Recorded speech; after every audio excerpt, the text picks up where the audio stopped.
Welcome back to the Kicking Post YouTube channel. Welcome back to Thompson Inc. I'm your host, Amal Thompson, and I'm with Trey. I don't know what to do with my hands right now, so I'm just gonna just hold hold the your mic. microphone, Yeah, brother. Get used to holding yeah. the microphone, brother. What's up, my guy? It feels fantastic, man. We're back, We're brother. crushing the late night pod for this one, so we could give you guys value for tomorrow morning, and for all the Sunday dabblers as well, we get you some early value as well on that one. Dab dab. Um, Yeah. but let's hop right into things. I don't want to waste any time. Pretty fun slate of college football this week. If you're like me and Trey, we don't stick to the top 25. We look for value all No. over the board. Diving deep. Yeah, diving deep. We also, I at least do a pick'ems throughout the week on CBS. So I'm gonna go down that slate because it usually has some of the games with the closest lines and see what we like and what we don't like. And then we're gonna dabble on the NFL, talk about some player props we like, talk about some For sure. stuff that we feel like will shake out, money lines, spreads, all that stuff. So we're here to bring you guys some value today. And to start it off, Hopefully win a little money for sure. hopefully we help you bring some money home. And to start it off, we're gonna get into Syracuse Clemson at 11 a.m. That's gonna be the first big one we talk about. What's your take on that matchup? Obviously, Clemson 1-2, big letdown from where they came in at the beginning of the year, top 5 team. Syracuse, I won't say underperforming. Most people would expect them to be 2-1 at this point in the year, especially opening the season against Tennessee. What are your takes? I think that I don't really understand the Q's team yet. I think we'll learn a lot about them tomorrow, but also we'll learn about Clemson as well. I do think the points in this game, our good friend Mike mentioned it, talking about Clemson being down to Troy for, majority of that first half of that game. And I vividly remember myself sitting in the swamp, like, dude, like, checking the app, like, this can't be real. This can't be real. Obviously, they win that game, but then we called the Georgia Tech upset last week. If it was an upset, you want to call that whatever. But I think Syracuse keeps it close. I do think I struggle to believe that they can stop the run is my biggest issue. I don't know if I think their DBs are shout out to JR, of course. Their DBs are substantial enough to compete. I saw Tennessee just move the ball too easily against them a few weeks ago. So I will say lay the points. If you want to alt it, you probably can get good value up to about 22.5, honestly. Mm-hmm. Without going into the 200s or whatever, you can get good value. I would alt it if you want to go to 22.5, 21.5, 17.5, 18.5. I would take it in any kind of lay-in or just a single straight bet. I think it's a good read. I do think that the game can be close.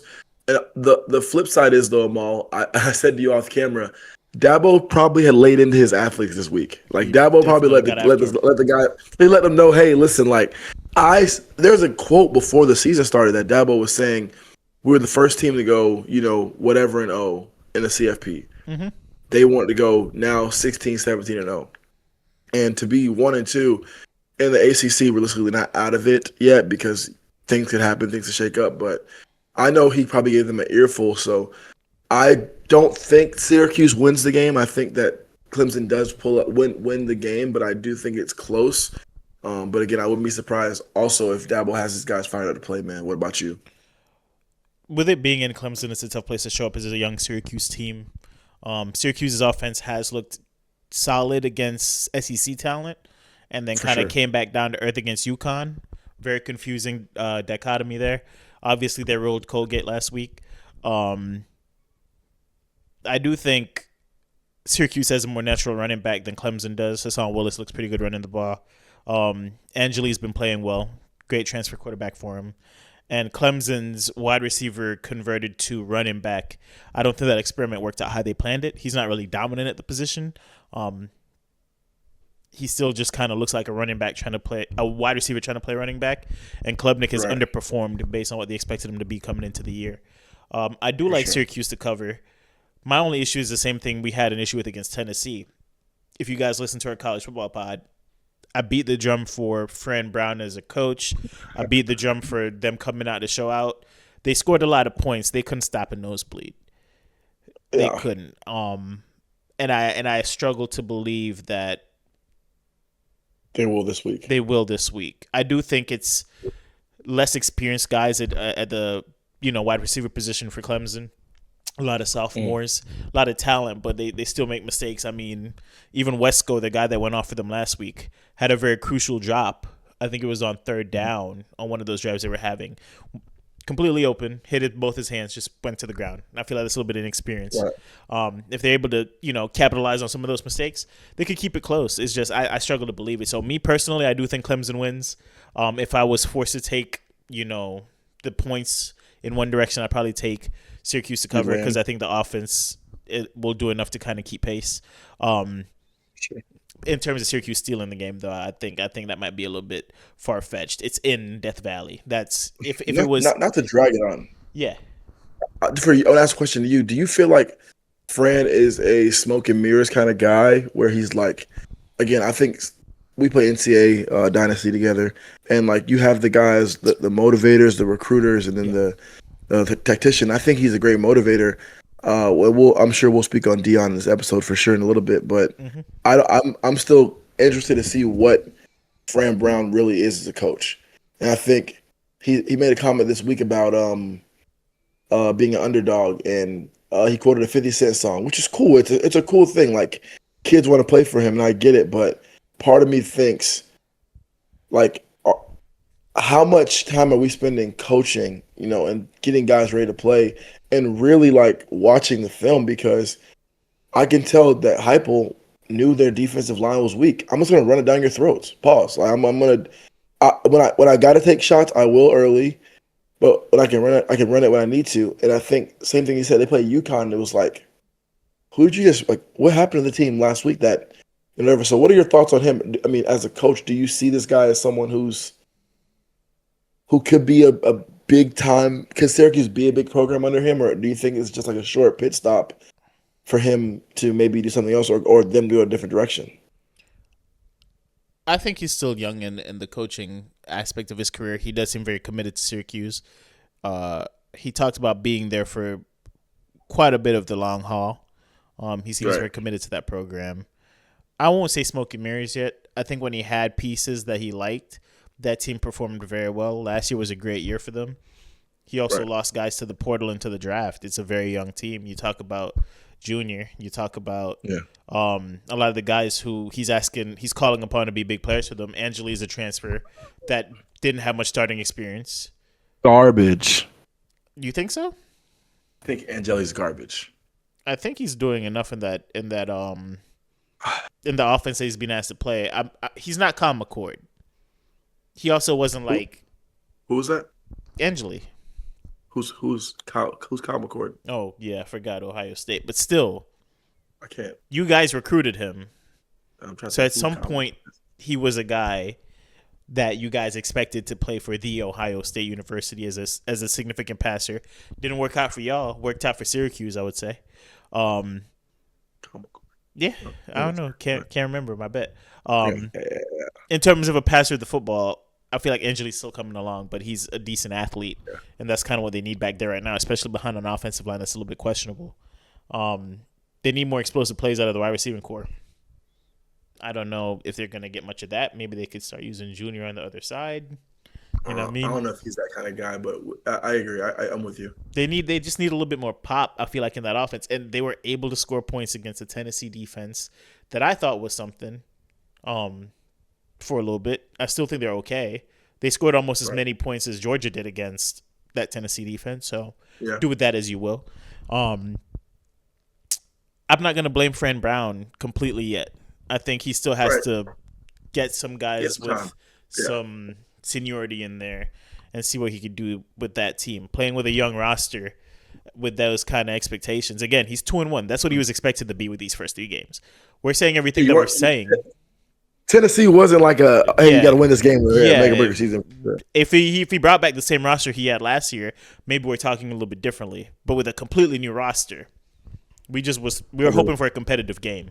I think he talks a really good game. I think he's a good interview guy. He's a good soundbite guy for sure.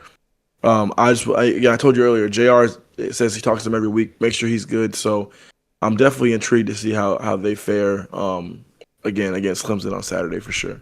Should be a really good game to start off 11 a.m. I did skip over UNLV, Miami, Ohio, Maryland versus Wisconsin. Interesting games there. I have Maryland and UNLV. Miami, Ohio is 0-2, so I think UNLV puts up a lot of points against them. And Maryland might be a bit of a stretch against Wisconsin, but I don't know. I have a feeling. Okay. They're 10-point underdogs, but I have a feeling. If you're in the high scoring games, brother, Arkansas Memphis might score 1,000 points on Saturday. For sure. The line is at 60.5. Gotta love college football. At 60.5 points, I think that's a very attainable line. I think Arkansas's team total is at 34.5 or 35.5, something like that. Yeah. I think they'll be able to get to that as well. Taylor and Green looked really good against Ole Miss's defense. That's not a surprise. Everybody looks good against Ole Miss's defense. So, you do also, yes. Yeah, Arkansas also doesn't have the strongest defense as we saw as well, but Memphis is known to put up a lot of points. It's in Memphis. I got Arkansas winning though. They have the line at 7.5. I would not take that. I would leave that line alone. Yeah, I think Memphis could keep it close. But I do have Arkansas winning that game going into Memphis as an SEC competitor. And putting up a ton of points in that one. Money line's minus 278 technically.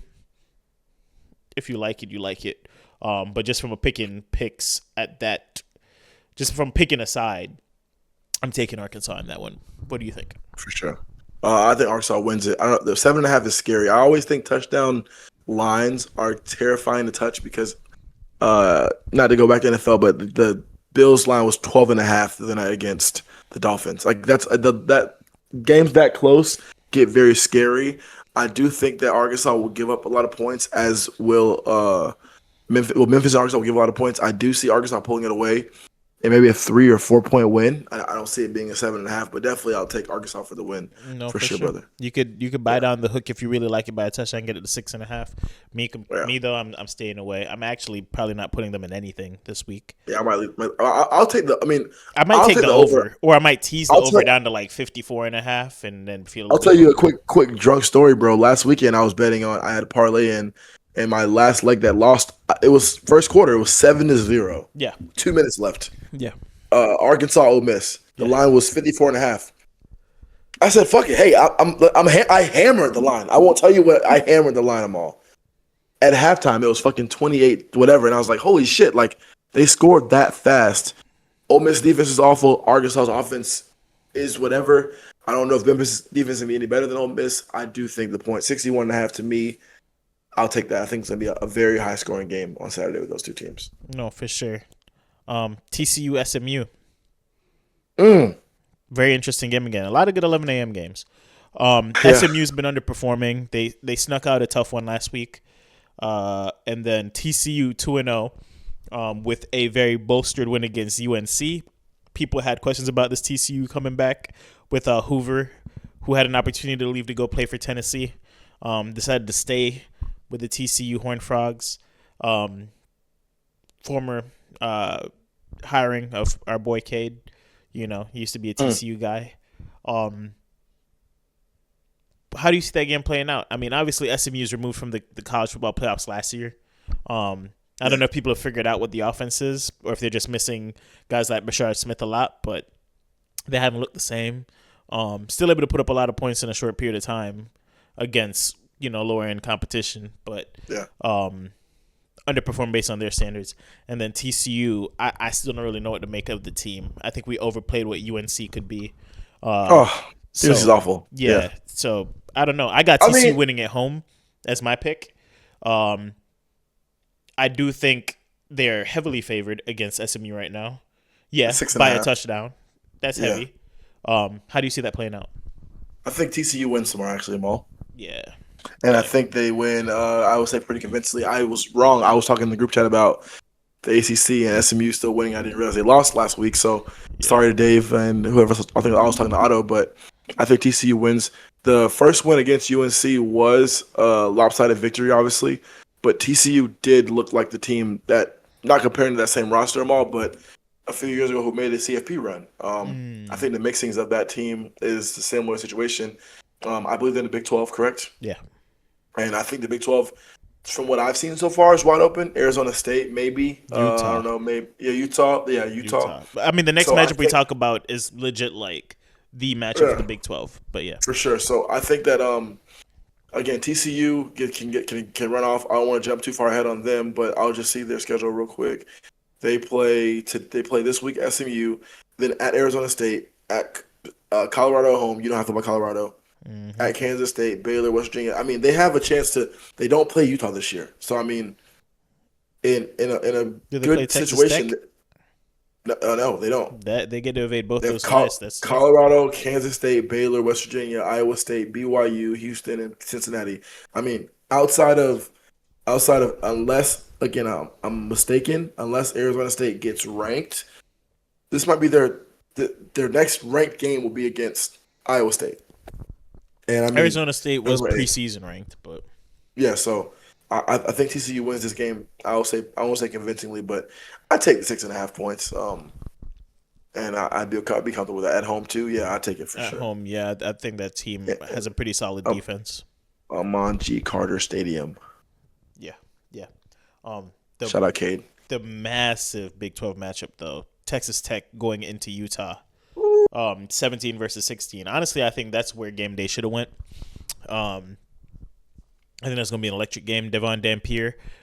If you weren't in the college football fantasy chat last year. Bro, by the way, I'm fucking struggling Yeah, that's with scoring that every week, dude. Oh my tough. God. I'm sorry. That is tough. I told you. It's so hard, dude. I got evicted because I was too inactive. It's difficult, Holy brother. shit, It's dude. difficult, brother. But one of the things it did privy me to is a lot of the guys that I wouldn't usually look at. And I had Devon Dampier on my roster last year when he was playing for New Mexico. Dog. And as soon as I saw that Utah picked him up to be their quarterback this year, I should have probably done this preseason, but in terms of them competing in the Big 12, they flew up my list. Yeah. Elite athlete, decent arm, great runner, commands at least 75% of the offense's production every week. And they're going against a Texas Tech team that's doing usually Texas Tech stuff, scoring a lot of points, winning games. Yeah. Utah's solid defense. Utah has a solid O-line, and they're at home. The lines are really close on this one, but I'm riding with Utah. I'm a Devon Dampier guy, man. I can't lie. I want to just say that I'm speaking this as Thompson ain't kind of giving you guys exclusive my betting stuff. Early on in this season, this short season, I've trusted and rode with the Texas Tech Red Raiders, and they haven't let me down yet. And they're over team total points, and I think their offense, Amal, is flowing. Bro, I think they're moving the ball very well offensively. They're running that running gun offense. I mean, it's still there. It's still electric. Shout out Mike Leach, obviously, and shout out Michael Crabtree. Hope you're doing good somewhere where you are, brother. But I think they can win the game. I mean, it's in Utah. The game's in Utah, correct? Shout out Kevin. Anyways, yeah, I think I think it could be a shootout for sure. Give me Texas Tech in a close one. And I'm going to say give me them 34-31, Texas Tech. That takes care of the over as well. The over is 57.5. Yeah. Texas Tech's plus money, plus 145 on this one. That line has been moving, it looks like, because it's minus 3.5 now. Last time I looked at it, it was minus 2.5. So they have that hook implemented. Gross. God, I hate a hook in certain situations. Devon Dampier and Devon Dampier, we trust, man. That's how I'm feeling about it. That's your guy. That's my guy, man. Okay. At least as a college quarterback, I like to see what he's doing. I don't know if it'll translate to the league. You have those guys you kind of rock with. I think he'll get the job done, and I still think Utah to win the Big 12 is a fantastic bet. Just to throw that. I don't know, man. I'm leaning a little TCU love. Hopefully, that's a great value if you like that. That they could have won last year, but they lost to someone late in the season, right? I think TCU. Who was it? No, hold on. I go back. There was someone lost. Someone lost late in the season that allowed. It was like some weird 3-way tie. I'll look into it, but maybe let's pause. Big 12 standing. Yeah, you can look that up as I pick which game we're going over next. Which I see staring at me in the face, so I'll bring it up. Go ahead. All right. Well, you can. UCF I got it now. UNC. But I'll let you UCF figure out your UNC. thing. Okay, I'm sorry. BYU lost. Oh yeah, it was late in the BYU. season. Yeah. Yes, not TCU. BYU lost late in the season, and then that's how Arizona State, whatever. Oh yeah, that's what it was. Because it was a 3-way. It was like them, Iowa State, and Arizona State, and then BYU lost late in the season. But go ahead. What game do you have next, brother? UCF UNC at the Bounce House. Bill Is Belichick. that a at the Bounce is House. the trash can bowl this early in the season? I suppose so, man. I suppose Oh so. wow, they bought it out early, man. Jeez. I never thought I'd look at a UCF over under and it'd be in the 40s. You know, That's scary, we usually high flying. bro. We're usually high flying team, but I don't know. We battled out against Jacksonville State, which seems to be a little bit better than expected. Still not great, but seems to be a little bit better than expected. Right. And then we thrashed NC A&T. Who cares, right? UNC is now 2-1. I think they beat 2 trash cans as well, but got routed by TCU. And I don't know what to think of either of these teams. And I'm a big UCF guy. I don't know what to make of our offense yet. What I will say is we have 2 legitimate running backs, and UNC doesn't know how to tackle. So that's a problem. TCU ran all over them. I think our offensive line could lean on them as well. And Miles Montgomery and Jaden Nixon could get going. I do like our over team total. I do. I think we'll score at least 35 points on UNC. The issue is, will our defense be able to stop them? I still believe in Gio Lopez a little bit. I don't know if the line is 46.5 total points, Amal. I know. I think. What's your team line? 24. Okay, I'll sprinkle on that. Yeah, I like our team total for sure. I'll sprinkle on that. Let me see. It is 27.5. I'll sprinkle. I like that. I think we could score 4 touchdowns on this UNC defense, unless they've made dramatic changes to how they tackle. I think we could, and that, didn't score 28 on Jacksonville State, but first game of the season, figuring out some stuff. We did put up 62 on NCA&T. Again, terrible team, but I think we're gonna get Jaden Nixon more involved this week. HBCU. Yeah, are they? I think NCA&T is. I couldn't tell you, brother. I don't know who they are. But we put belt to booty on them boys. That's all I know. Holy shit! Yeah, we get over 28 points at Bill Belichick's welcome to the Bounce House. We got a shot for Coach Frost, and that's my take. Okay, I think what you do with me and Dave is you give us our Ohio State takes. We ride it with you. You ride with us. So I'm riding with you. Give me UCF over 24.5. It's 27.5. But yeah, I'm hopeful that UCF. I think college football, in my short drive, is better when UCF is good. Isn't it fun? This year has been awesome. Excluding the shit bowl in Gainesville, I'm so happy that FSU is great. Miami is great. USF has some life. They have some pulse. Yeah. UCF undefeated. Football's better when the state of Florida has a few top 10 teams, right? Am I wrong, or am I like? I mean, we ain't gonna be nowhere close to the top 10, but yes, I love it. Well, you beat North Carolina. I don't know who else you play, but again, I'm happy that you are alive early in the Big 12, baby. You're good. We're good. You're alive. This is our first Big 12 game, and I think we need to. I think we need to take it because a lot of these teams. UNC's in the Big 12. Yeah. Carolina's an ACC team, bro. Wait, they didn't switch over to the Big 12? No, I'm like, wait, am I tripping? No, you might not be. It's ACC. It's ACC. It's ACC. Okay. I guess we scheduled it out of conference before we got to the Big 12. I like it. Go get you one. We need it. It's not even like a question. We need it. Huge matchup next. Another huge matchup. Huge. Talk to me. Jackson Arnold revenge game. Going into Oklahoma. Auburn versus Oklahoma. You're thinking too long. Oklahoma. John Mateer's going to rip him a new one. I'm sorry. Jackson Arnold is terrible. Auburn wins. Plus 200 money line. And why is that? Honestly, I just want you to be able to clip this and show the world when I'm right about this.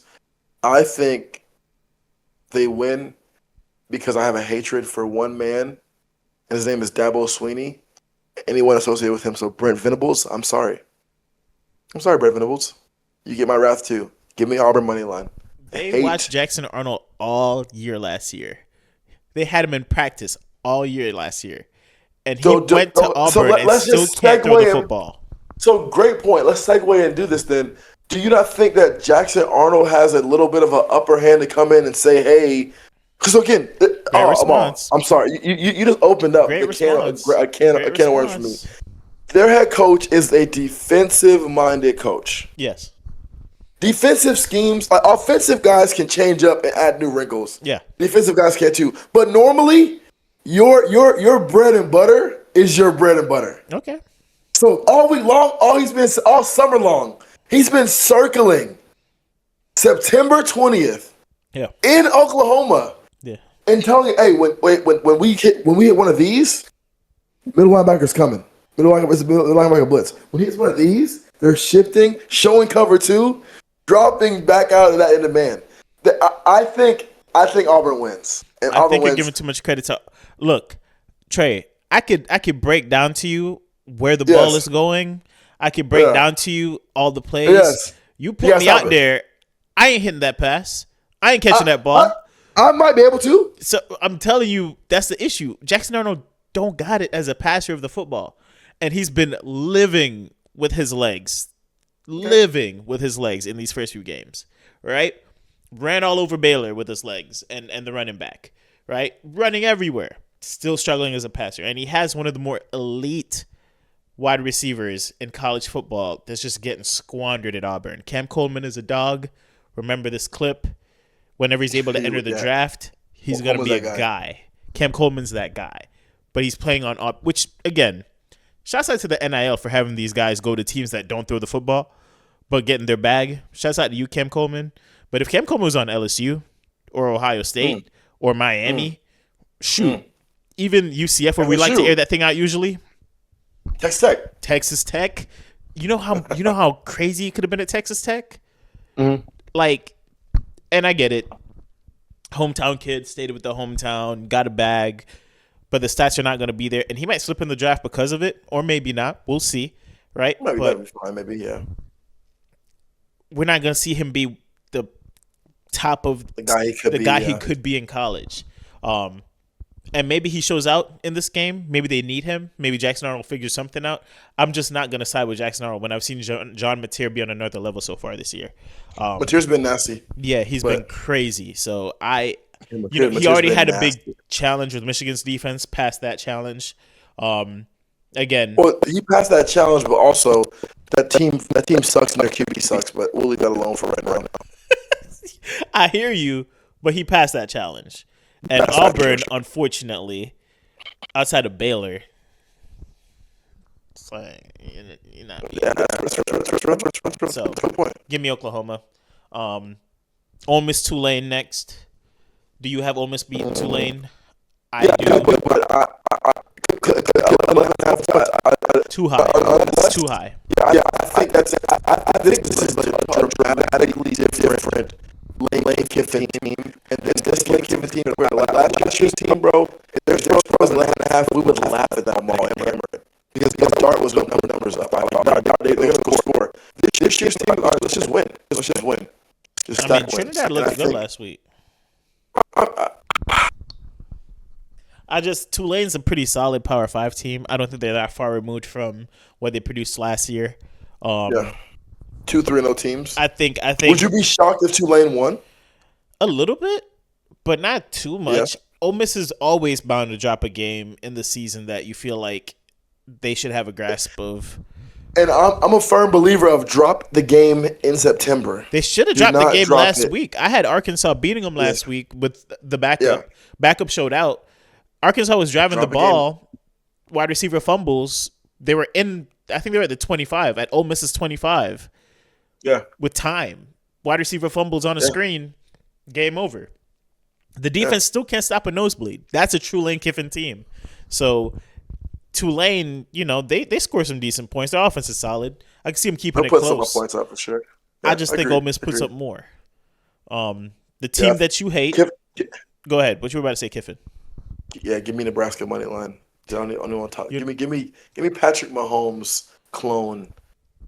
Now, all jokes aside, bro, that team, that defense, that I saw them play once last year. And I mean, when I think we're getting towards Colorado, let me see how far down they are, but they're a ways away. We won't talk about them yet. But Colorado played Nebraska, and that defense I saw them last year reminded me of the Nebraska of old, where that was just a nasty defense. I do think that the Wolverines find a way to win the game. yeah. But I do think the game is, again, it being a 1.5 point spread, unless you're confident and you are a dumbass Wolverine fan or a Nebraska Cornhusker but by blood, I would leave that game alone. Just watch it for the vibes. Just kind of too scary to tell with it being an even kind of thing. And again, ESPN Bet has Michigan -1 as a spread, -1.5 as a spread, but their money line is Nebraska for even money. And I'm like, that's scary. I would take the under. I don't think they score 47.5 points. I don't think that happens. I think it's a low scoring game. Nebraska hasn't 17, impressed me 10. this year. Yeah. 17-10, 17-14. Nebraska But hasn't I think it's impressed me this year. They struggle with the Cincinnati team that's like mediocre.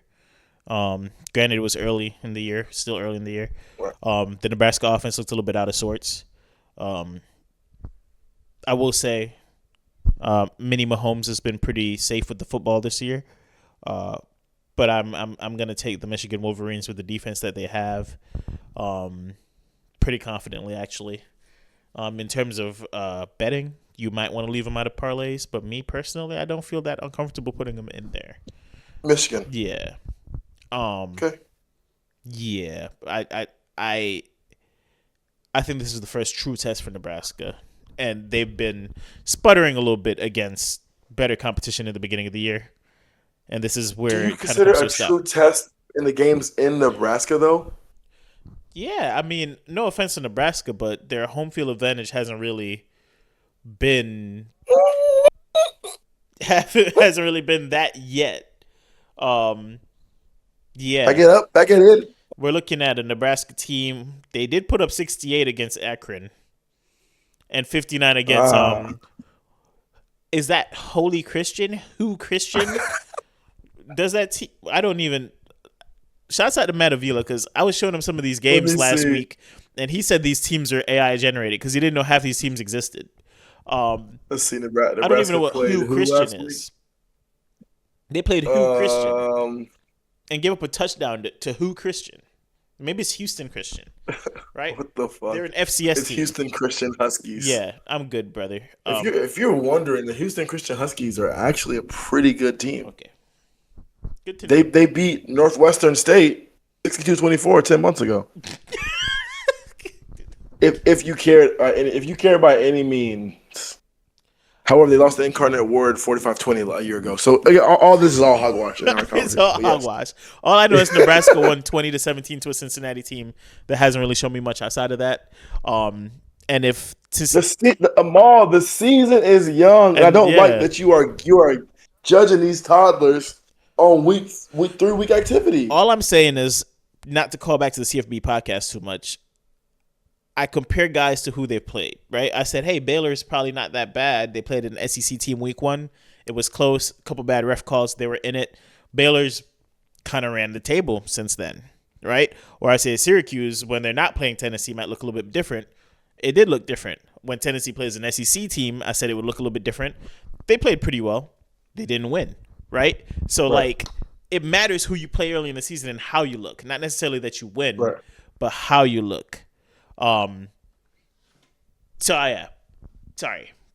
We No, I agree. I think my issue is that you talk about we talk about teams now like Mike. Shout out Mike Kniggs.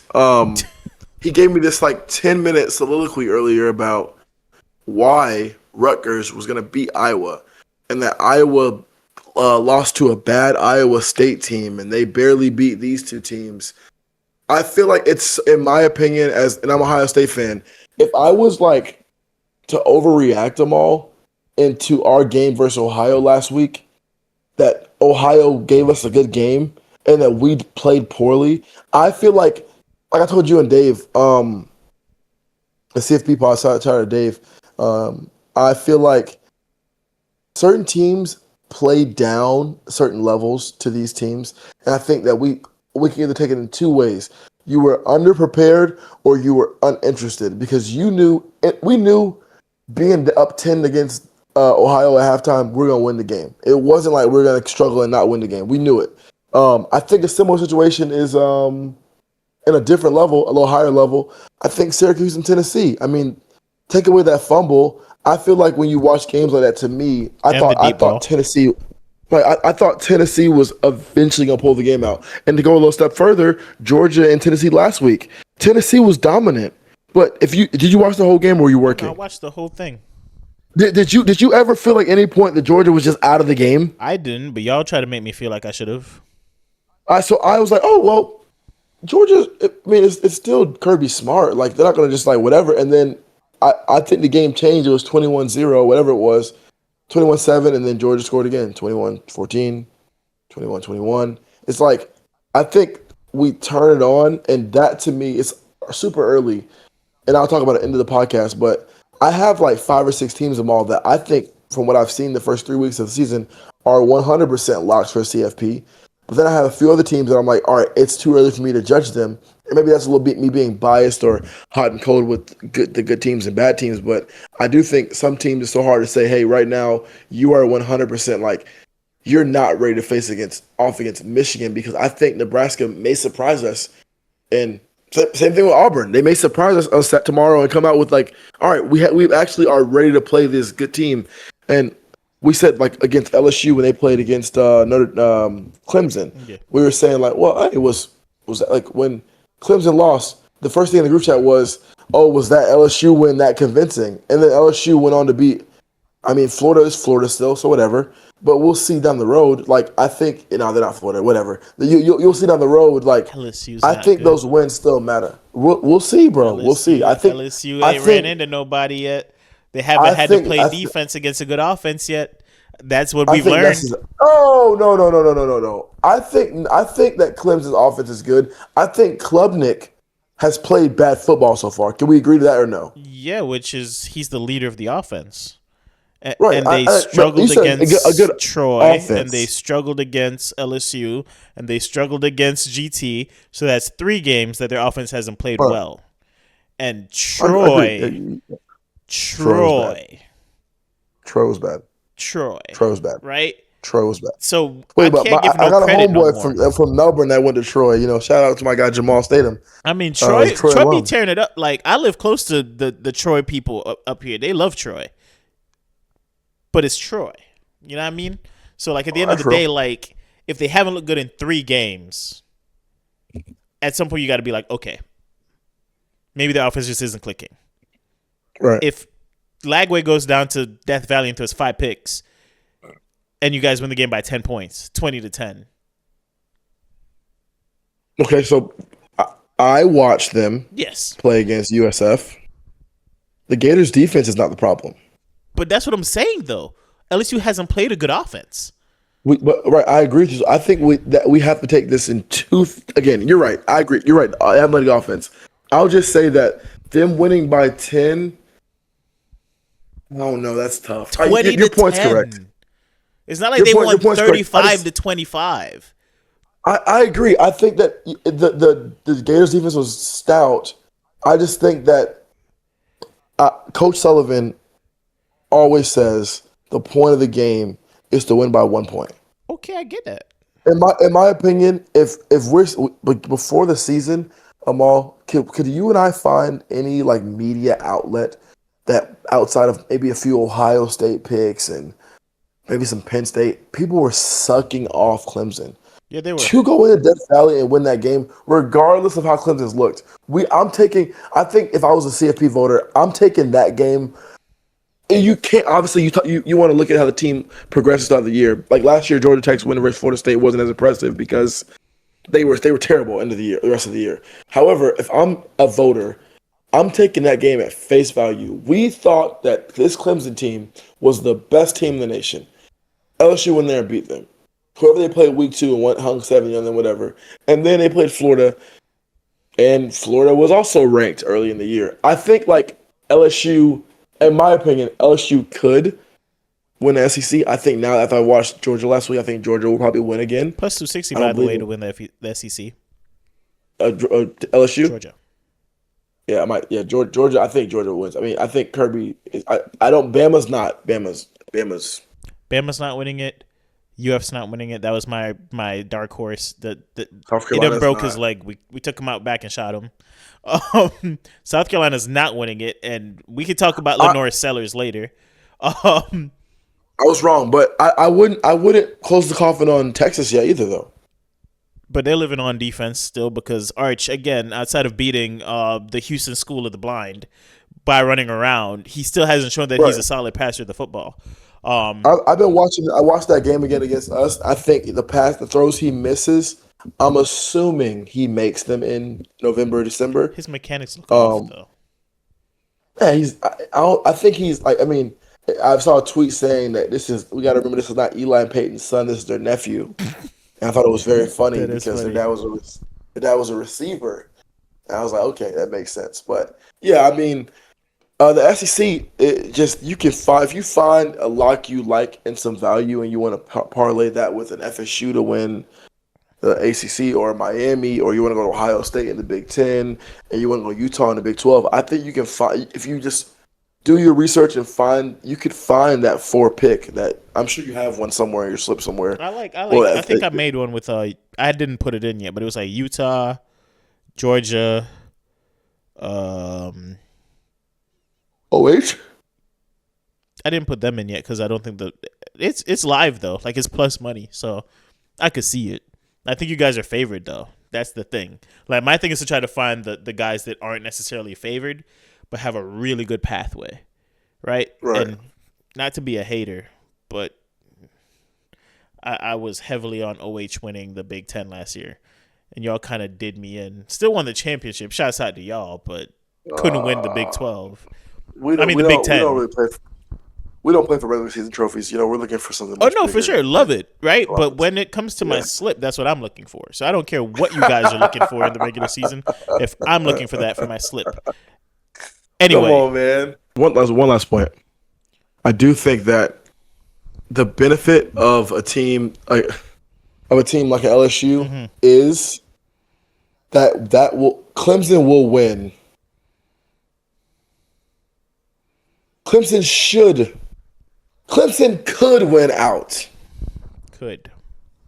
Could win out. And if they do win out, LSU's lackluster offense, which again, a lackluster performance against a good offense, again, could be forgiven. On the flip side, Clemson could go 6-7.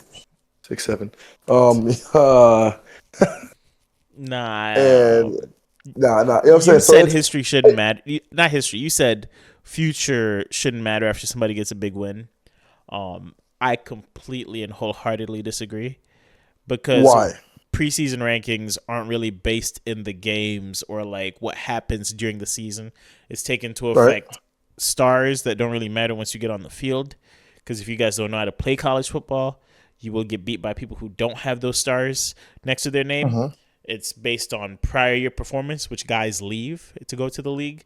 So that should automatically change how you look at a team, right? Okay. They're not really taking into complete factors like which teams are bringing back seniors, which teams are bringing back the healthier, older rosters, right?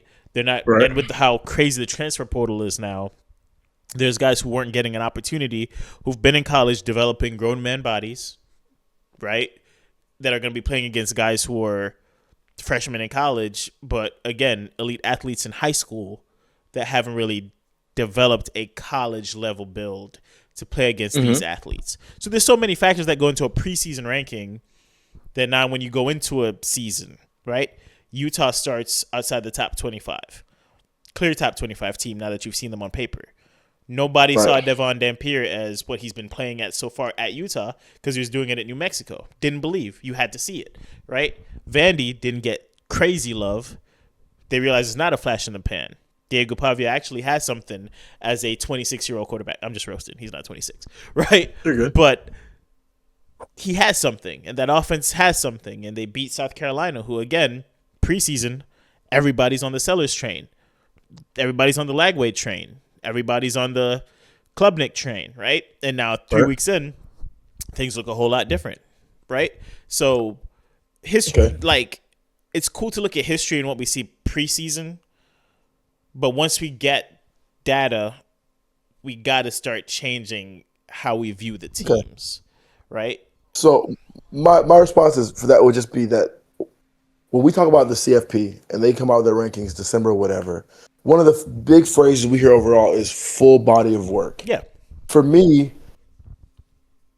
no matter how we shape it, FSU last year, I heard end of the season, you still heard people say Georgia Tech beat FSU.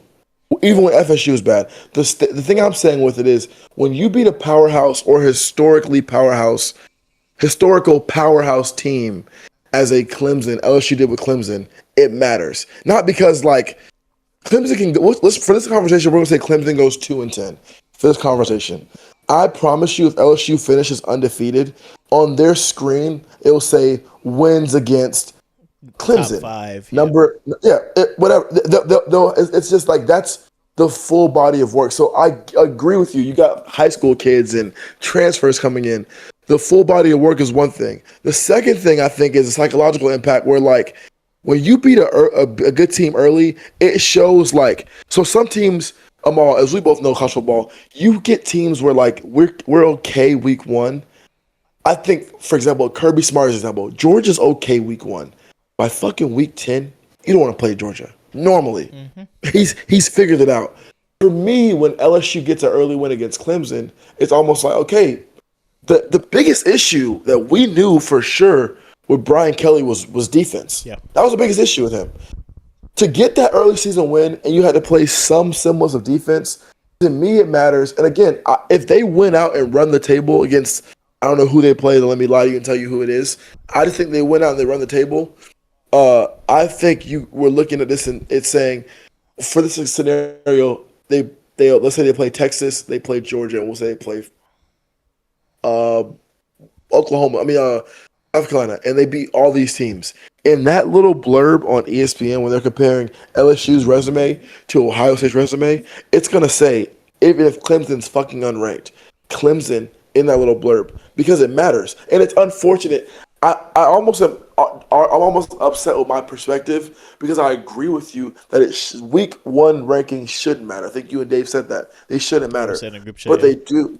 Yeah, but because on paper, I was told all off season, and I'm an Ohio State fan, all off season, we are not the best team in the country, that Cade Klubnik's the best QB, he's going to be the number one pick. I was told all this stuff. So as a fan of the game, I'm like, all right, I have to believe that this guy or these guys, they're going to figure it out but even if they don't, I can't deduct what LSU did by not ducking smoke. The same way I can't deduct from Texas. If Arch Manning looks bad, they played Ohio State week one. Fuck it. You to give my respect. Notre Dame also. You lost to Miami. You played a ranked team week one. I give you respect for that. So I say all that to say I think LSU will that win against Clemson will be the if Brian Kelly's on ESPN, how they bring the coaches on. Well, coach, why should you be in the CFP? Well, week one we went into Death Valley and we beat Clemson. That would be one of his things. So we can move on, but I think we definitely that's definitely a good convo to have. I do think going forward we need to see what they'll look like against a competent offense. That's my one take, because they have not played a competent offense yet. Just based on the data we've gathered watching them play other teams. That's my only take. All right. Agreed. And then I'm looking at them now in short. They play Southeast Louisiana this week. Who's that? I don't know. Didn't you used to go there? Amal, they got you're funny. They got a stretch about 5 weeks here. Yeah. That mirrored, not as same as Florida, but they go to Ole Miss. That's a competent offense. South Carolina That's at not home. a competent offense. They go to Vandy. That's a competent offense. They play Texas A&M in LSU Texas A&M is a in competent Baton Rouge, offense. and then they go to Bama. Yeah, They play Arkansas in LSU. competent offense. We'll skip that. And then their last game, and you're a fan of this guy, at Oklahoma. Yeah, that's so. Look, I might be a hater. They could lose to Ole Miss. Okay. I do think the defense for LSU is way better than it's been in prior years. But Ole Miss is a Okay. competent offense. So that'll be the first real test to see what they look like against an offense that could consistently move the ball and not throw five picks. Yeah. Right? So I think that's important. The only thing is that defense is in shambles still. So that game could end 65-58 and LSU still win. So that's fine. 77-70. They lost to Vandy last year. Yes. Vandy returned a lot of that team. Your boy Diego and his hot mom. Right? Vandy returned a lot of teams. So that'd be a good team, a good test to see where they're at. So again, if they win out, if they go undefeated, I have to give my props. Because they'll, at some point down the line, even if some of these teams pick up losses, I'm not saying these teams just have to stay undefeated for it to count for LSU. I need to see them play an offense that I've seen consistently move the ball in the college football season, not these theoretical offenses that are supposed to be amazing. I was a part of the theoretical belief of that Lagway with the big arm and was the guy, and accuracy and reading defenses are not his strong suit. It's almost as bad as his hairline, right? So okay. Shoot the brother when he's down, Amal. Go to a barber shop. How about that? Multi-million-dollar guy. You make $2.4 million a year. How far do you live in Tuscaloosa, by the way? Huh? How far do you live in Tuscaloosa? Like 8 hours. I'm far from there, brother. Alabama's a big state. Okay. Alabama's a massive state. Chris might be closer to Tuscaloosa than me. That game 11-8 in Bama's $57 for tickets. I mean, I wouldn't mind going to see a little LSU Bama matchup. That's usually a fun game. I think it'd be fun. Yeah. But yeah, we'll move on to again another competent offense. North Carolina State. That boy CJ Bailey looks good at quarterback, running the ball around. He's the money. Hollywood Smothers.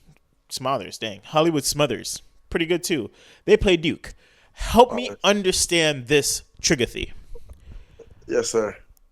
How does the 3-0 NC State end up as plus money against Duke? I have the answer for you in three words. What? 4 words. Shout out Kevin. The logo. The Duke logo. This ain't college football basketball, brother. The logo holds weight, man. I don't know. I don't understand, bro. Honestly, don't get me started on the odds makers.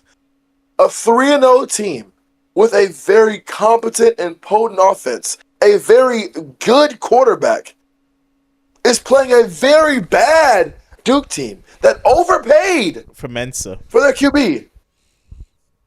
I'm sorry, and I think I struggle with these things because in all sports that I bet, I always stumble upon these like traps.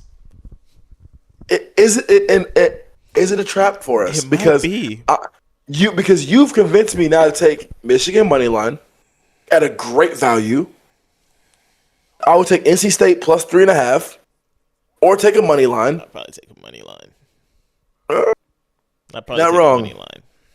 I got a crazy one for you before we move forward. But yeah, I'm with you. I get what you're saying. Plus money NC State wins State. this game. Plus money NC State, man. It doesn't add up.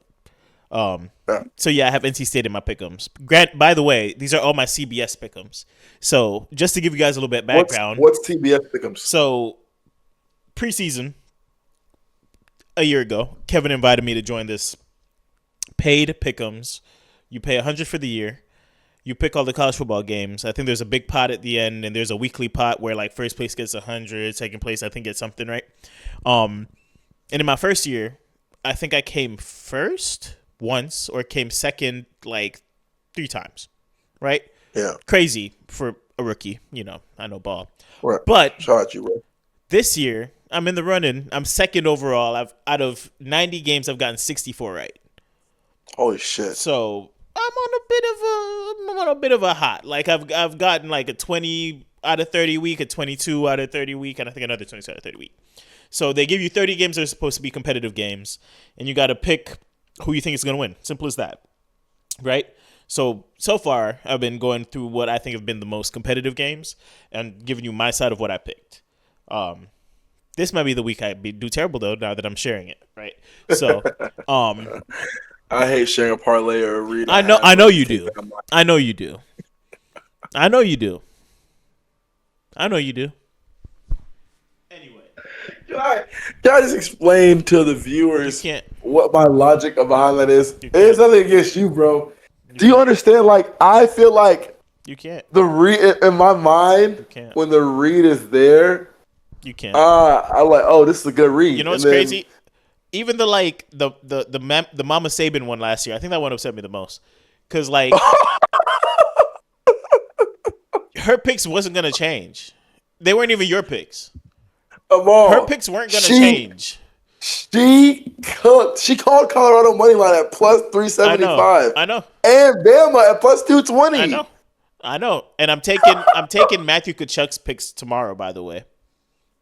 Oh yeah, you have to. I'm taking Matthew Kachuk's picks in Miami, but yeah, you have to. That's not your picks, and they would have still been the same thing. Anyway, you are fucking hilarious. We won't even go down that lane, right? I'm sorry. We'll pass on that, right? I will say, I get called out for this for another friend of the pod. Shouts out Jordy. Tight ends day. Also, Nori's what's it called? It was like the not gender reveal party, but you do like a little I forgot what it's called in the whole Ram thing. I think it's like baptism. No. She wasn't here yet.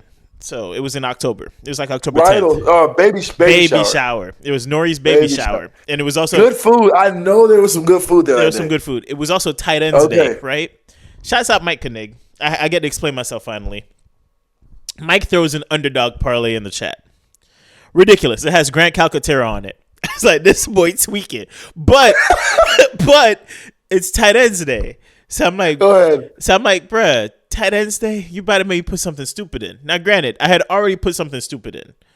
You know that kid on the Buccaneers who would always wake up and be like, I feel mad today. And then he'd score like a touchdown? Yeah, that guy, yeah. He did that shit. So I was like, fuck it.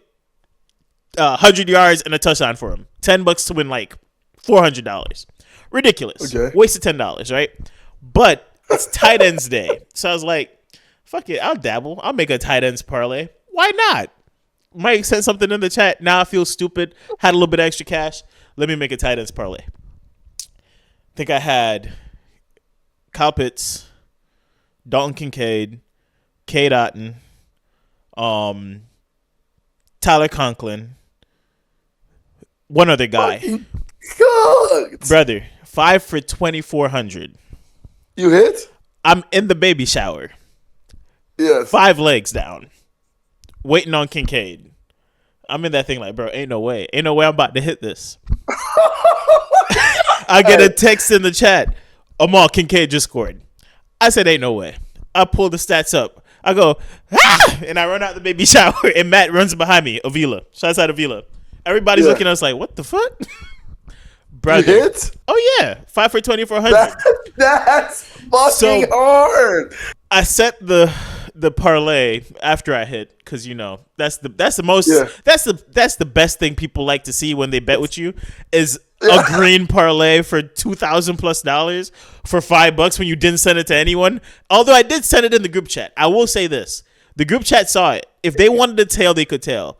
They all call me stupid. You are fucking hilarious. They all call me stupid, and it's fine because I had Tyler Conklin on that thing. It's a dumbass parlay, but it's tight ends today, right? So I sent it to Jordy, and Jordy goes, bro, you did not hit that. And I'm like, swear to God I did. Swear to God I did. He's like, okay, let me go check the text to see where you sent it to me before. And I was like, it was dumb. Like, I literally was just doing it for a joke. Like, so again, there's some of my lays. No, you be thinking your shit out, though. Hold on. Like all yours have like reasoning and why and over Well, and prop and I just think that, bro, like some of my stuff, like I feel like there's lays I put in, like wow, I'm gonna express something to you that happened to me last night. I know we may get slandered on this podcast, but I am a basketball fan. Under that umbrella is WNBA. The you're WNBA just playoffs a fiend. Stop are trying. gas. Stop Are trying to gas. say No, you're a basketball stop. fan. You And can't. it You don't can't. matter. You can't call me a fiend if I actually watch the games, Amal. In my opinion, you can't do that. You can't do that. I watch the games. Anyways, Before Hard Rock Bet got reintroduced to Florida, how many WNBA games did you watch start to finish? Bro, I've been to games before, Amal. I'm a basketball aficionado. I'm a basketball guy. You can take it how you want to take it. I grew up on Candace Parker. I grew up on Maya Moore. This man's looking down at his phone. I grew up on. I'm kidding. I know players too. Skylar Diggins, Maya Moore. So who the first name you said? Skylar Diggins. This fucking. Don't do it. I had a 4-leg last Respect night. women. 4-leg last night.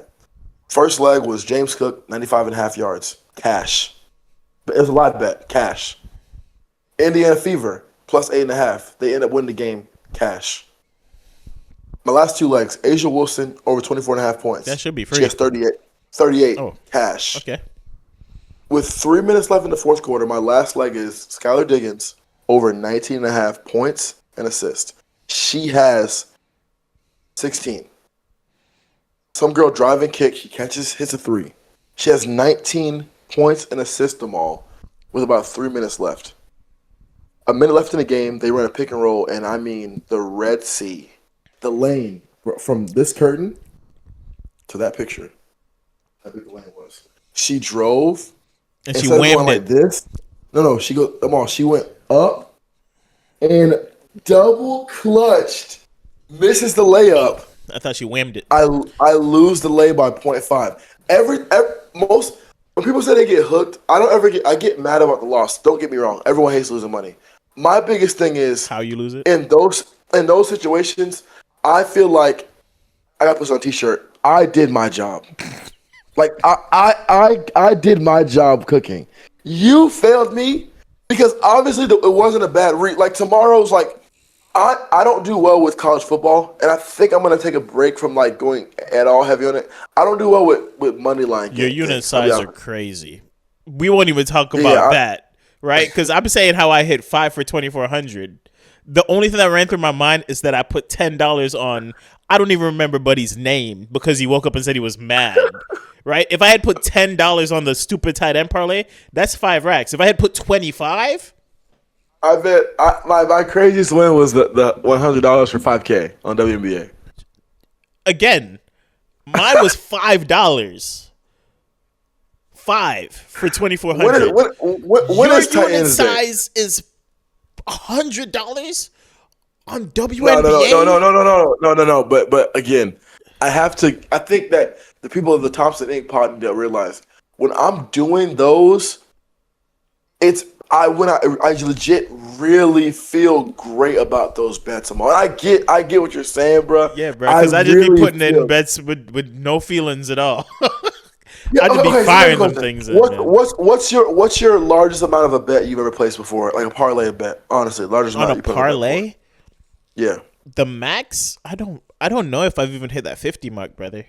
Because for me, I've told people a lot of times when it comes to me putting in parlays and stuff like that, I know I might be wrong, but I if I'm not doing a lot of legs, I'm doing like a bonus parlay.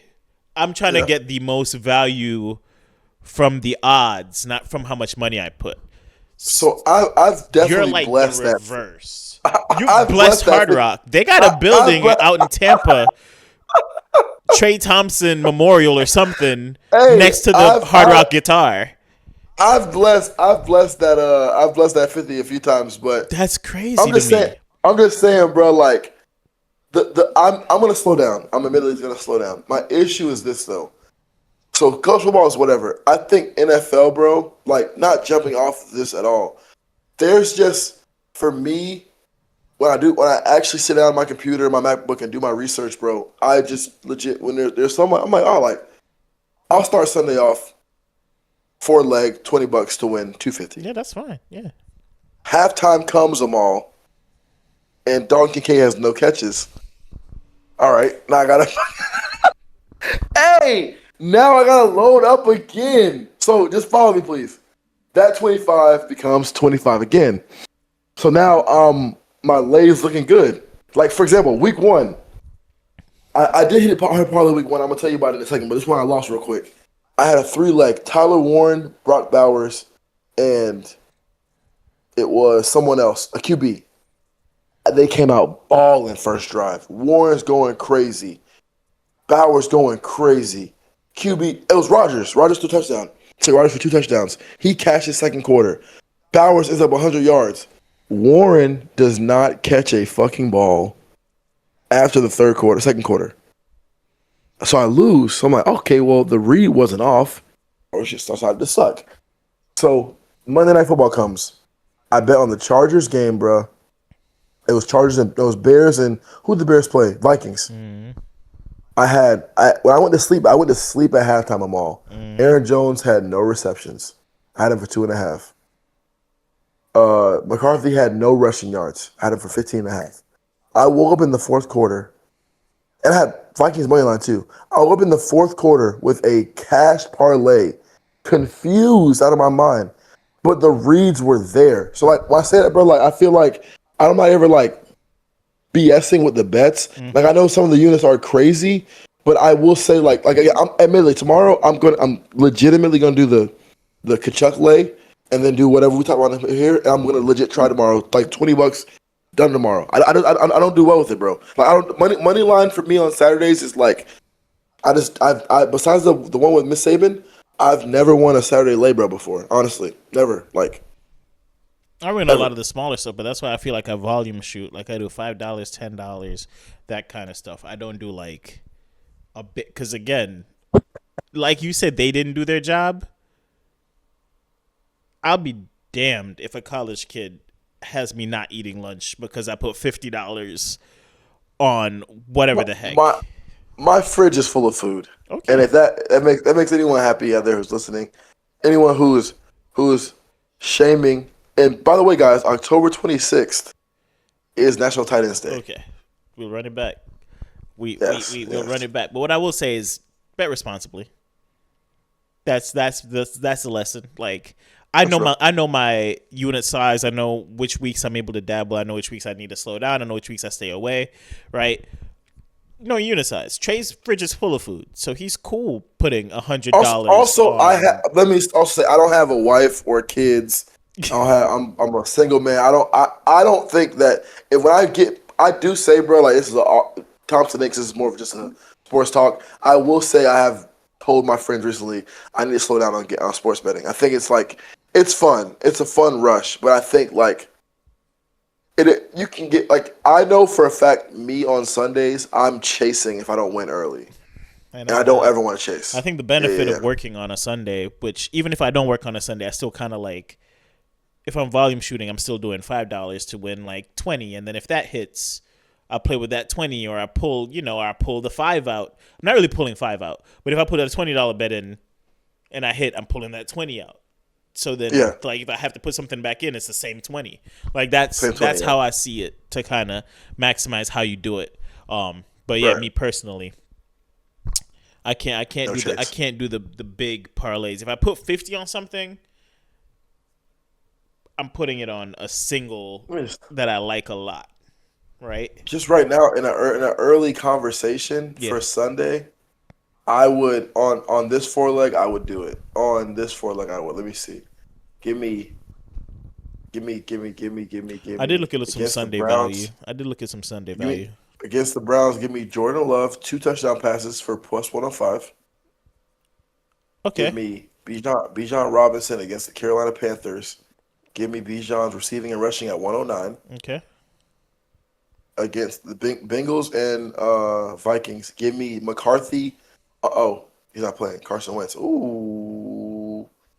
I'm gonna leave that alone for now because that's a little weird. That's a little iffy. That is very weird. I'm gonna take I'll take the Cowboys. Give me CeeDee Lamb against Chicago, feasting, 81.5 yards, and I would put 100 on that if I thought that it was good. Plus 475. I thought 100 on that. Wouldn't think about it twice.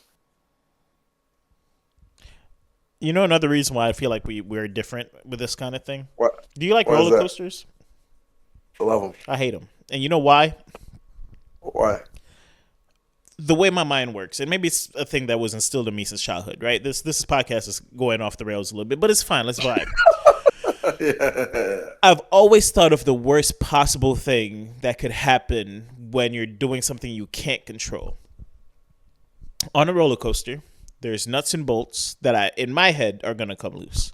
Or there's this seatbelt that's not going to be fully attached to my body because I got a little extra girth and I'm going to fly out the roller coaster, right? Or when we're going upside down, power going to go out, I'm going to fall out the roller coaster, right? My mind thinks 100 errors compared to the one successful outcome. And I go, why? Why would I do that? Right? Which is funny because I enjoy sports gambling. But again, I'm not putting $100 on nothing. Why? Okay. Because CD could be free. CD could step on the wrong blade of grass and roll his ankle. I'm not getting that back. But again, in my opinion, if yeah, Monday you did your night, job, but that's not gonna give me my 100 back.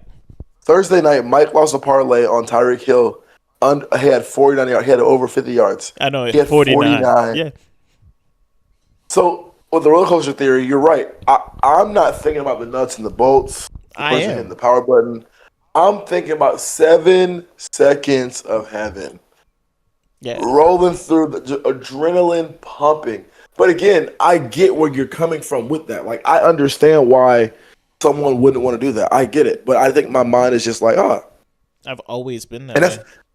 And that again, we're like you said, we're off the rails completely in this podcast because I can go deeper in this tangent than we need to. So we should go back to college football because we're gonna close with the college football one and then we'll do an NFL one. Because we're flying off the rails here. But essentially, the point being is, I don't control it, so I can't completely comfortably be like, oh yeah, we good, right? Bet wisely. West Virginia, Kansas. Kansas offenses look great. West Virginia has not looked good. I can't trust Kansas, but I'm taking them to win. They have them at minus 13.5. I would not bet that because I don't think Kansas defense is good. And even though West Virginia hasn't looked amazing, they get up for games like this and they score a lot of points. Take the over 54.5. Yes. Take that. South Carolina, Missouri. Sellers will be playing. I don't think that matters. Missouri's offense has looked really good this year. People have been even talking a little bit crazy. I'm not a Drew Aller guy. I think Drew Aller is not great. They're saying that Pabula is the guy they should have kept. Bo, they should have let Drew walk. I think that's a little bit crazy this early in the year. But I will say, if you love Lenore Sellers, the Carolina Gamecocks at plus 270 is crazy value. Plus 290 on ESPN Bet. Well, I think it's getting corrected. I don't know if they have it down. It was plus 300 before Sellers got announced. So, holy shit. Plus 270 with Sellers. I don't hate it. I still think that South Carolina defense is pretty good. I will say they did get exposed a little bit against Vandy. I think that's just more Pavia Hart in that team. Yeah. But Missouri looks really good on paper, really good on offense. Do with that as you will. Boise 1-1 against Air Force. Boise by 1 million. By 1 million. Miami versus UF. You had a funny take before we got on here. I don't know if you want to stick with that. But Miami in Hard Rock Stadium, not a great home field advantage. We'll be transparent with that. But this team is rolling. Their defensive line is playing well. Carson Beck's looking like the guy that they expected to go high in the draft. And DJ Lagway looks like he needs LASIK eye surgery. So I think this is a repeat of last year's week 2 win that Miami did in Gainesville. Yeah. I think they continue that. I think this is the one game I'll take 7.5 points on. Yeah. Too bad it's up to 9.5 now, but yeah. Yeah, I don't think Florida can score. I don't think they can score enough points to stay in this game. I don't think they'll score 15 points. Their defense can hang around, but they can't score enough. And that's like, I'm not gonna go too deep in this, bro, because we know who's gonna win the game. But it's really crazy to me, bro. This is why I think every team. I think I saw some tweet about it. Like the Big Ten and SEC should play Week 1. This like crazy like Ohio State versus Texas and Florida against Oregon. Like to just kind of see where you are at Week 1. It was like a Week 1 theory. Mm-hmm. This is why you don't play Long Island University and win a Week 1 game. Because now you're going into Miami. This is supposed to be a fucking great game, and they're gonna roll. They're gonna roll them.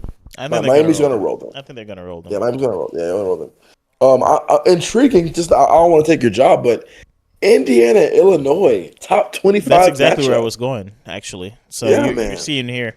I'm taking Illinois. I'm not a believer right now in Indiana's roster. I think they do a lot of simplistic things that could kind of get showed up against better teams.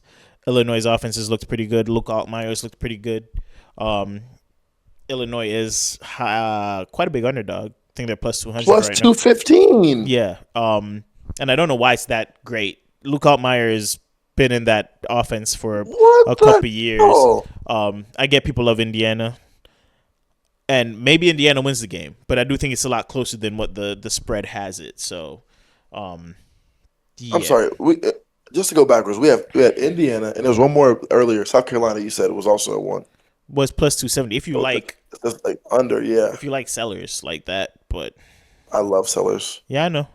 I'm not putting any money on South Carolina with how their offense is. I got a little bonus bets. I'm just putting all the guys I like in here and just let it ride. Why not? Right. Yeah. Speaking of interesting games, Baylor versus Arizona State. Who you got in that one? Interesting to you? Yeah, it is. Well, I mean, you told me last week that when we bet, just to go back to the people who listen to the podcast, I was told that Arizona State played a close game with a certain team, and Arizona State beat the dog shit. I think it ended up being closer at the back end, but they also gave up what? They were serious. They still give up a bunch of points to a team that I will be transparent. I didn't know Mahdi had transferred out of. I thought Mahdi was still on that team. I found out mid-pod, Dave corrected me that he had transferred to Arizona, and then he showed me the roster, and I will not dive into how I felt when I saw the players on the roster, but I was like, ugh. It's not what I was hoping to look at when I saw the players on the roster. It was scary. Yeah, but I still think they gave up a ton of points to that Texas. A garbage team? I won't say garbage. I also didn't realize they were going into Arizona State when I started talking. So maybe next time I should do some research before I open my mouth. But I'll take Baylor. They lost by 19 points. I said they could cover 17. Relax, Trey. I'm not that. Come on. You made it seem like they got by 40. I think early in the game it was ugly. When I texted you, it was, and then it got a little bit closer. It was ugly. A little backdoor cover was close. Okay, yeah. Give me Baylor in this one, or I'll take the points. Remember the name Sawyer Robertson? That's the starting quarterback for Baylor. A lot of people's number one quarterback now going into the draft because of his big arm, his height. He throws the ball pretty flawlessly. Not flawlessly. He throws a really beautiful ball, and it's strong. He's fairly accurate. He's everything that people look for in like an NFL quarterback. I can't really put too much stock behind it because he's playing for Baylor right now, so it's tough to see, against like tougher challenges. That he did throw for a ton against Auburn's defense. Do with that what you will. They scored a lot of points against Auburn. But he's a guy that's really been going up people's mock draft ranks, so something to look into for sure. Okay. I have a crazy one. And right now, it's in my pick'ems, and I'm still deciding if I want to leave it this way. Because if I leave it this way and they win, it's a big one. Wyoming goes into Colorado. Wyoming goes into Colorado at 2-1. You go ahead and go first. Usually able to run the ball very well. They beat Akron 10-0. Yucky. Northern Iowa 31-7, and they lost 6-31 to Utah. Now 10-0 is a disgusting football game. Yeah, especially when they play Akron. That's nasty. But I will say 10-0 is disgusting. 6-31 against Utah also doesn't give me much reason for solace, and I might change it. No. I might change it, but I really don't believe in Colorado. I don't. And like I said, Wait a second, please. Can you please just repeat those scores just with a straight face, just for the clip? I'm gonna not laugh. I can't. Repeat those scores, and then with a straight face say I have Wyoming money line. Go I ahead. Hold on. Here we go. can't. Here we go. Oh God. All right. So who they They play? beat Akron 10-0. Okay. Yeah.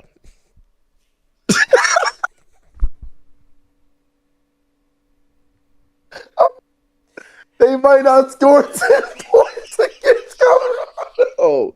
But I'm laughing. But when I say this, it's okay because without the Heisman championship, the Heisman winner, and a fucking great QB in Shador, Dion is Willie Taggart. So it's okay. Oh God. He's Romeo Crennel from the Browns. I haven't even looked at Wyoming's roster. I don't know who's on there. You don't have to. You just need to know if Deion Sanders and his catheter are on the sideline Saturday, you just know Wyoming has a chance. Deion is gonna, I think, halfway through the season gonna say, medically I can't coach anymore because he sees the writing on the wall, bro. And call it. If your man won't close to me, he gone. Go on, man. What do you? Carucci. I'm saying the Carucci's version. Just relax, brother. Relax. Carucci made a version? Carucci's in that song. That's Janae Aiko. Supposed to be like Carucci? Carucci don't even make music. What are we talking about? Carucci makes music, Amal. Carucci's a fashion designer. What? She dated Chris. No, but Carucci has some songs, bruh. Look. Oh, that's a Tory Lane song called Carucci. Anyways, let's move on. We'll cut this from the five.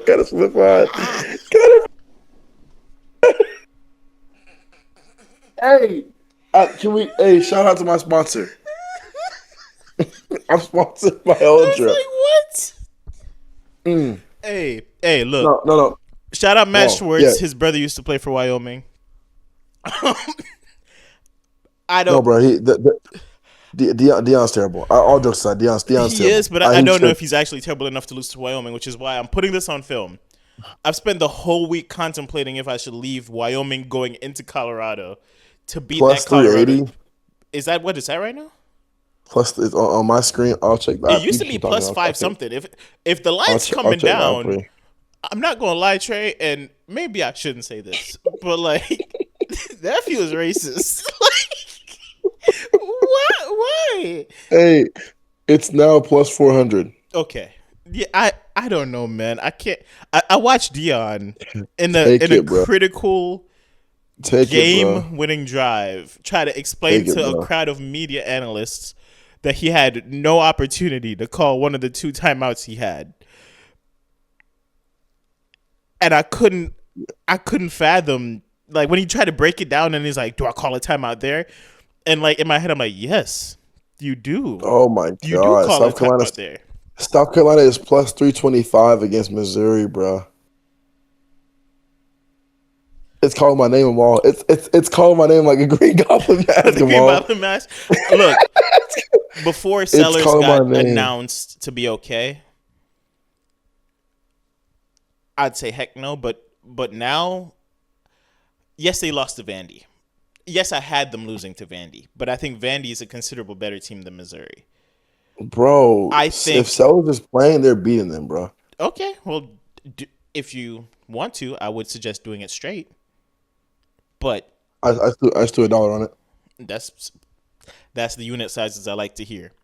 But yeah, I have Wyoming in my pick'ems, and I think I'm gonna change it because No, if you change it, it's okay for the vibe, like for your pick'em, pick Colorado, but for the vibe, it's like, bro, like we just as long as we know that Deion is a terrible coach without talent, then we can move on.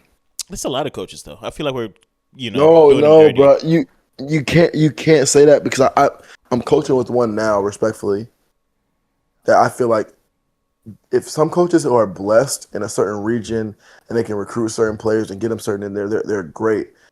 I feel like there's also other guys. I think Saban is one. Saban just brings in great play. I think Saban is a motivator of men. Mm-hmm. I think Kirby Smart is. I think, respectfully, I'm seeing it more from my coach. I think Ryan Day has kind of shown me that he can kind of coach and adapt to situations. Okay. I don't like him that much, but I think Dan Lanning is a good coach in Oregon. Like, there's some guys. Dion is in the category of, to me, legitimately, Willie Taggart. Like, he legitimately needs talent, bro. If Dion goes to Oklahoma, Florida State, Clemson, any Texas predominant A&M. powerhouse, Yeah. he's gonna win 11 games a year. You're great because you can coach. You can put your whatever. If you got this coach Salter as your QB, Salter's not bad, brother. No. I'm not knocking it. I'm just saying you Salter's your QB, and you are benching him for a third string guy. What are you doing? On a whim, because the third string guy looked good against who was it? ICDC College. Like, I don't care, brother. What? And this is why the NIL discussion is so harsh for me to have with people who don't know ball like you do. But we can talk about it for a few minutes. When you pay a QB or a player to come to your school, the boosters are looking at you. No offense, Dion, as a black man, as a black coach. We gave this kid $2 million. We gave him money to come be our starter QB. We gave Julian, what's his name? Julian whatever Lewis, his name is. yeah. Julian Lewis, we gave him a bag to be a QB here. So we threw bags to these kids. I'm putting money into this team. I'm doing this. And then you just say, fuck us, and throw a third string guy out there because he played good against, like you said, ICDC. And I had a feeling, he had a dream, like MLK. You're not fucking funny. You're not coach serious. The team, bro. You're not serious. Like coach the team. The white guy had a dream like MLK. Clip that, please. The white guy had a dream, so I'm gonna start him, bro. It's just not. To me, it's not real. Like it's not real football, bro. And I feel like that's where Dion is. Dion's a great motivator. He's a great tactician. He's a great individual in the locker room, I'm sure. But like when it comes to decision making, bro, like I feel like he brings a lot of personal relationships into it, which you really can't do. You can't do that, bro. As a head coach, bro. Because I'm speaking from a smaller level too. As a high school coach, bro, I love all my players. When we're in between those four lines, I'm your coach. I'm not your friend. I'm not someone who cares about your feelings. I got to win a basketball game. So I think Dion is struggling with that because even last year, I thought there were times, or whatever it was, when their O-line was bad. I'm not saying this being funny. I thought there was times where he should have benched Shador because I felt the O-line was so terrible. He was almost out there dying. You keep him playing. Obviously, he's your son, but it's like, man, there's some games where Shador was really bad and you didn't bench him. But this kid Salters has a bad quarter, and you pull him out the game. Bro, you cannot coach with emotion. You can't be a head coach that has connections and attachments to players where you can pull them out and say, "Hey, he had a dream like MLK." That really takes you off, didn't it? It's not worse than Dabo Sweeney, but it made me pretty upset. Yeah, I could tell. And I think that's a little bit of that discourse where I feel like Wyoming could come in there and create some trouble. Now I gotta see who's actually playing for Wyoming, but they wear brown, and I feel like that's enough for me right now. Yeah, it's true. And they usually are pretty solid in their conference. Well, Wyoming's not really ever bad, really. I agree. Yeah, that's what I'm saying. So, and maybe it's just, again, maybe I'm just hating a little bit on Colorado, but all that discourse, all that switching back and forth, I feel like that matters. And then when Colorado wins 65-20, I'll feel silly, but it's okay. Yeah. We're gonna run through the last couple for college football so we can get in some NFL stuff because I do want to give you guys some NFL value before we call it a night. But big game at USC. Michigan State comes in. Both teams are 3-0. I'm taking USC. That's a tough travel to make all the way over. Late night game. USC's looked good. Jaden Maiva's looked good. I think it's Jaden Maiva. That's looked pretty solid for them at quarterback. And Aiden Childs, I don't believe in him too much going over there. I don't know why, but I kind of want to take Michigan State. I don't hate it. I think it's a closer game than expected, but 18.5 is the spread. That's a little bit crazy. I don't think it's that crazy. Like that bad of a beatdown. So I would definitely sprinkle on Michigan State to cover. Okay. And that's the last serious college football game I want to talk about. And we're gonna kind of cut this video here so I could concisely say this is the college football picks, and then we're gonna come back with our NFL picks to go over money lines that we like, some props that we like, and then I'm gonna drop some crazy ones that I like, and I don't know if Trey has some crazy ones that he likes, but we'll do that for y'all. I'm so sorry, Janae Aiko. That is crazy. You said Carucci did that. Anyway, we'll catch y'all on the next one, which will be pretty soon. Ain't coming home when you're supposed to. Peace. Be.